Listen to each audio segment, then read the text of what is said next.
I'm sitting in the home, our second home that we purchased in South Dallas, and I'm so overwhelmed that I can't even finish my tour of the home, because as I was walking through, I was seeing double. I was seeing the home the first time I walked into it, and I was seeing it finished at the same time. And as I'm turning the corner into the bedroom, everything is so different than it was when we first came to see the house. And it's like I couldn't stop seeing the original version at the same time that I'm seeing the finished work. And it was so overwhelming to see them both happening at the same time. I can't explain the emotion of when I first walked into this room. There was a man who was laying in a bed. This is exactly where I'm sitting in this room. There was such a spirit of oppression in this room. It was heavy. I was afraid to walk in the room because I'm alone as a woman. There were 3 men that were living in this room. They were all mentally ill. One of them was a young man.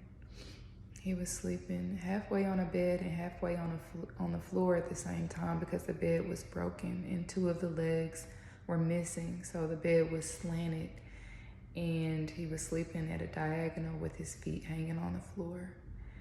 And when I tried to ask him his name and who was responsible for him, he couldn't really communicate. There was another man that had a trach tube in his throat, and his whole mouth was gone. It was almost like he had cancer in his mouth or something,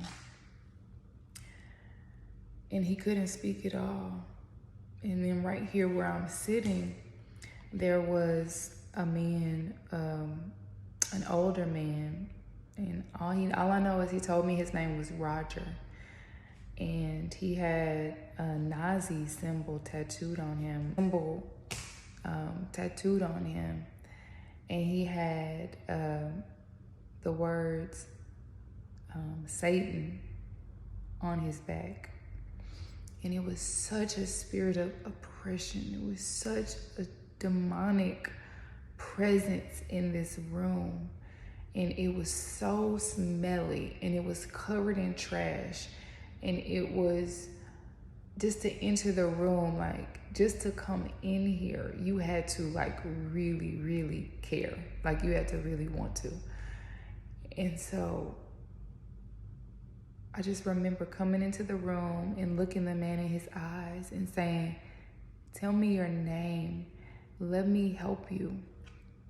And he was so mentally bound that even if I got close to him, I started to feel confused. I started to feel heavy. I started to feel oppressed. And I just began to pray in the holy language as I walked through the house and just take authority over the spirits that were operating in this house. And then down the hall, there was this man.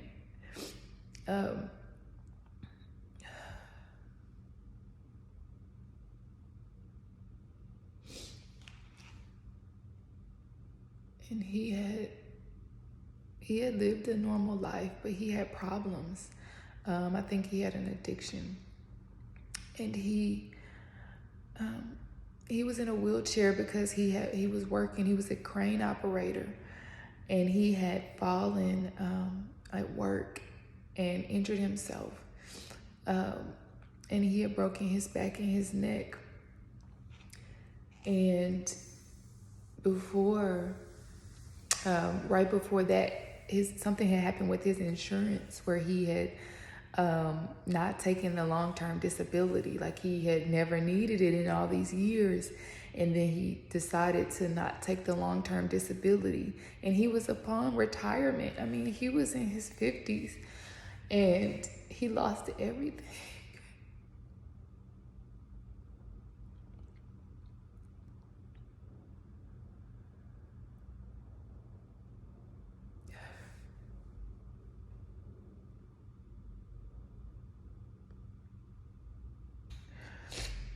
And so I'm standing there in the room and I'm feeling helpless. Like, there's no way I can help him.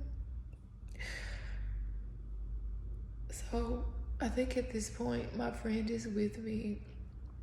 And so we pray. She prays for him. She prays for him to be healed. And she tells him to stand up out of his wheelchair. And he stands up and he stands there for like 30 seconds. And he takes a few steps. And he walks. And then she begins to declare to him that he's going to be healed and that he's going to walk again without that wheelchair. And I'm sitting here looking at this house, like, there's not even a ramp for him to get out of the house. Like, he's totally trapped inside this house because there's no way for him to get in and out. And he can't even, I watch him go into the kitchen. I can't believe I'm crying because I don't ever cry.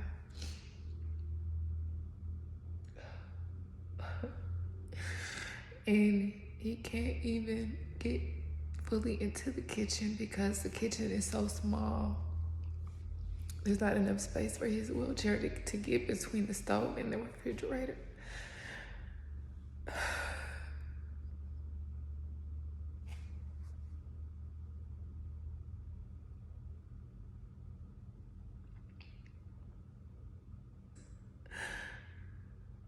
I want you to understand why we are restoring South Dallas. So, I look in the refrigerator. It's so filthy. It's so filthy.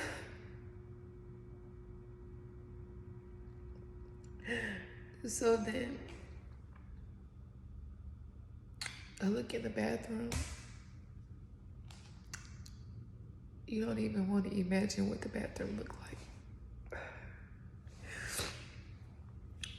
So then there's another bedroom where the garage used to be that has been converted, and you have to step down about 2 to 3 feet to get into that area. The steps are wobbly. There's no ramp, there's no rail or anything. And there's an old man that's living there. His name was Kenneth. He's a nice old man. And he's, every time he steps down, he's like, I hope I don't break my hip, or I hope I don't, slip and fall. And so Kenneth is living down there with another gentleman. And it was just bad. And every time I would come, their face would light up. I would pray. I would just come and I was deciding if I wanted to buy this house because I was just like, it's so oppressed. It's so oppressed. It's the spirit in this house is so dark. I don't know if I can buy this house. I don't know if I could take on these people. I don't know what to do. I don't know if I can help them. And it was just so many things that God had to do to get me to this place, to even have the courage to enter into something like this. So I remember just deciding, they thought I wanted to keep them here, but the house needed so much work. When I brought the contractors, they told me there's no way you can renovate this house with people living in it. There's no way. They they will be sick. There's too much sawdust. There's too much behind the walls that has to come out. You cannot leave these people here. So then I had to find a solution for them, and I didn't know what that solution was. So I began to pray, and I reached out, and a couple people guided me to Adult Protective Services. And they told me, you've got to get these people help, because this is not any way that they can't live like this. And so I called and left a voicemail for Adult Protective Services. And would you believe that this man called me back at almost midnight, the same night? He said, I'm off work, but I got your voicemail. And I had to call because I've never heard of anything like this. And he said, what you're seeing is it's a felony. And if you buy that house with those people in it, you will be legally responsible for them. So he was like, you cannot buy that house with those people living in that condition. You have to find a solution. You have to let us come in and bring caseworkers to move them. And so that was so hard for me, because they thought that I was going to come and give them a better home. I forgot to mention, they didn't have air conditioning in Texas. They didn't have window units. They didn't have air at all. One bedroom had a window unit. The rest of the house did not. And so I went ahead and filed a report, and they sent caseworkers, and each person had their own caseworker. And all I know is within the matter of a couple weeks, all of the people were moved out, and I don't know where they are, which is the hardest part, because I wanted to help them. And I had to believe that this was help, that this was the help, that there was the best help that I could provide. I couldn't even get their full names. I couldn't get their socials. I couldn't get their family members' contact info, because most of them could not communicate. So the help that I wanted to give, I couldn't give them. So now I walk into this home, and I am looking at the finished work, and I'm just sitting here in the master bedroom. And I'm overwhelmed, because it's nothing like what I saw. It's a totally different environment. Even the atmosphere of the home is totally different. There's no more oppression. There's no more demonic rulership here. This is the Lord's house. This house has been dedicated to God. Even when I walked into this room, the heaviness of his glory was in this room. I couldn't even stand up.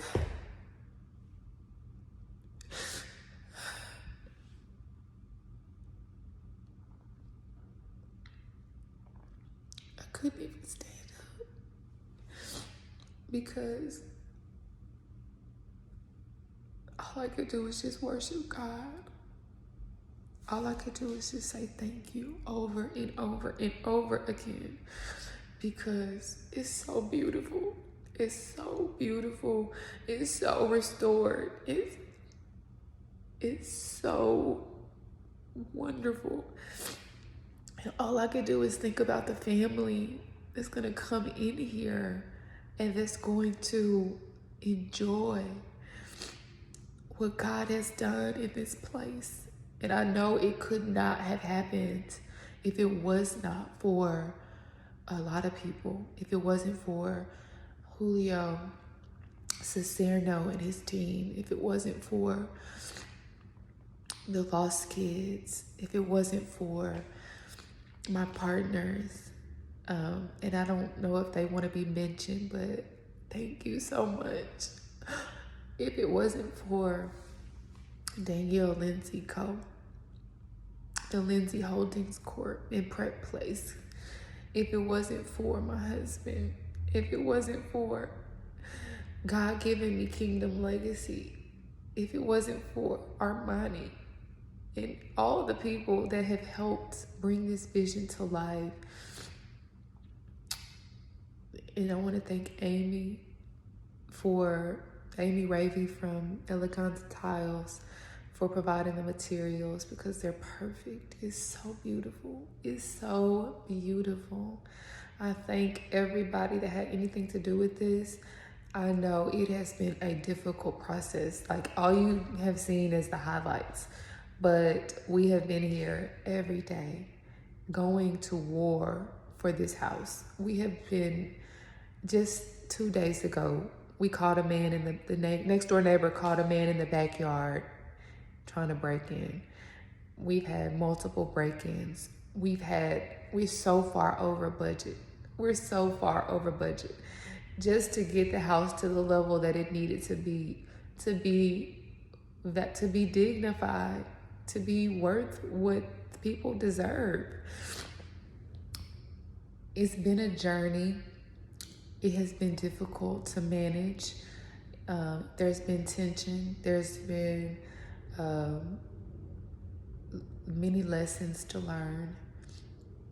There's been losses, but I just trust God that it's worth it. It's gonna be worth it. Everything that we put into it is going to be worth it. And there will be a heavenly reward for all the work that everybody sacrificed that they may not have profited from. But there will be a heavenly reward because of the work we're doing for the community. And I'm thankful for the lesson. I'm thankful for the opportunity, and I'm thankful to have an opportunity to be used for service, for a noble purpose, for God's work, for his kingdom, and for his legacy in the earth. So now that I'm done snotting, crying, let me show you the house.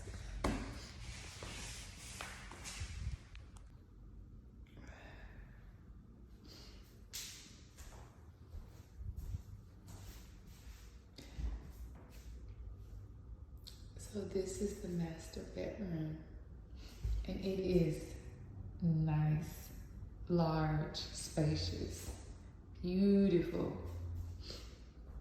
The floors are level. There's closets. There's 2 closets. I'm so excited. Like, even the fact that they painted the rods in the closet. So atypical of anything you would see in South Dallas. These floors came from Eleganza Tile, and this hexagon tile and the shower tile all came from Eleganza Tile. And our salesperson is Amy Ravy, and she is very good at interior finishes and materials. And so we've got lighting, and so this is your master. And then you can't see, but there's this double pane window we have boarded up because of, we don't want to have theft before the house is rented. But you're gonna have a beautiful view to the backyard from the master that whoever lives here will be able to enjoy. And then we've got this nice wide hallway. You've got a new water heater installed. The one that was before was a beat up, raggedy one.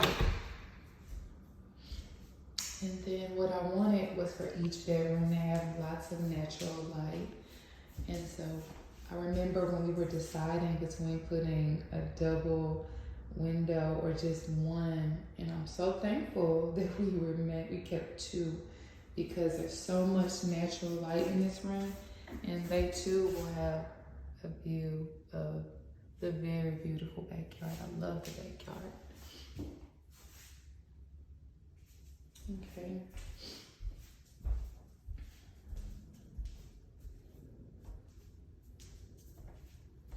So this is where the laundry room will go. There's no door there, which is interesting, but this will be a stackable washer and dryer going there. And And then this room,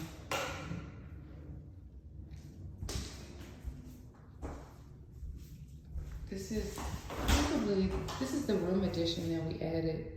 And just seeing what it has become versus what it was makes me so excited, because I knew we needed 4 bedrooms. I didn't know how to make it happen, but Julio and his team made it happen. And we only had 1 bathroom, and we were able to add this other bathroom. I want to thank Jaleesa Sims Smith, because she was the junior architect. The architect, I don't know her professional name, but she designed this house. She did the architectural drawings that we submitted, the plans, and so she was able to configure the home to be able to add the 4th bedroom and to be able to add the 2nd bathroom and the laundry room, because of course this home did not have a laundry room before. Everyone in this neighborhood pretty much goes to the washateria or the laundromat, whatever you want to call it. And so this is the kitchen.